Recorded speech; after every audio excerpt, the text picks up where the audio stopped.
nakreslil raz malý chlapec, nakreslil to, po čom túžil. Nakreslil on krásnu lúku a na nej všetkých, ktorých ľúbi. Dobrý deň, vítame vás v relácii www, čo znamená, ako využiť svoj voľný čas vonku.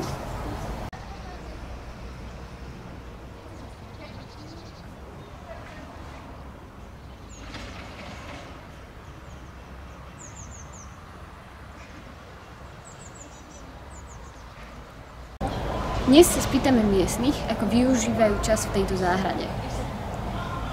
Ahoj, ako sa voláš? Táňa. A čo rada robíš v tejto záhrade? Dám sa s pieskom. Ideš nám to ukázať? Áno.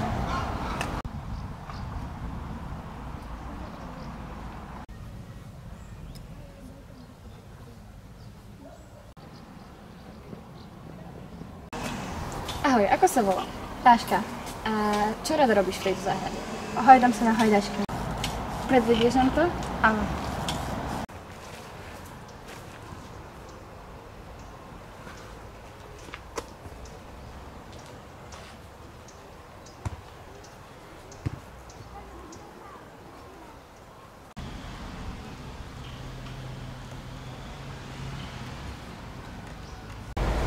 Ahoj, ako sa voláš?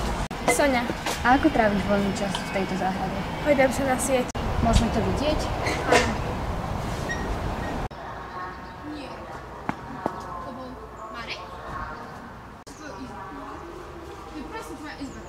Ahoj, ako sa voláš? Milaška. A čo rád robíš v tejto záhrade? Hrám futbal. Ideš nám to ukázať? Áno.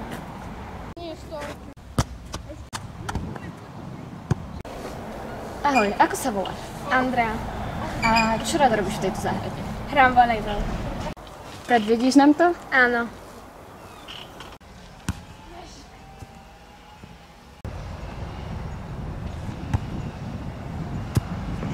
Ahoj, ako sa voláš? Dušan.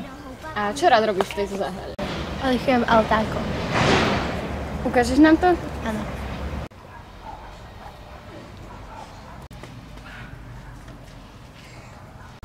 Ahoj, ako sa voláš? Ema. A čo rád robíš v tejto záhrade? Rada opratujem. Môžeš nám to ukázať? Jasné.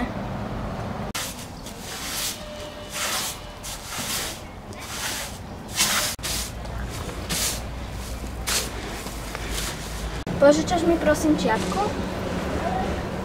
Ďakujem.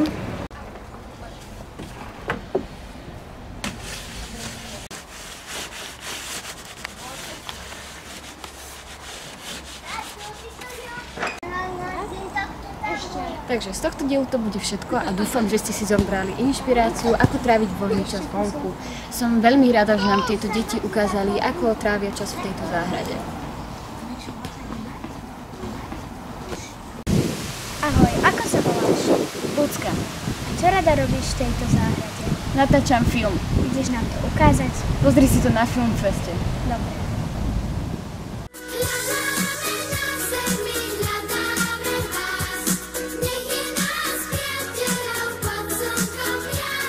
Skúsme to ja a ty, spolu byť v objatí. Spravme si lepší svet, veď patrí nám. Spravme si lepší svet, veď patrí nám. Spravme si lepší svet, veď patrí nám.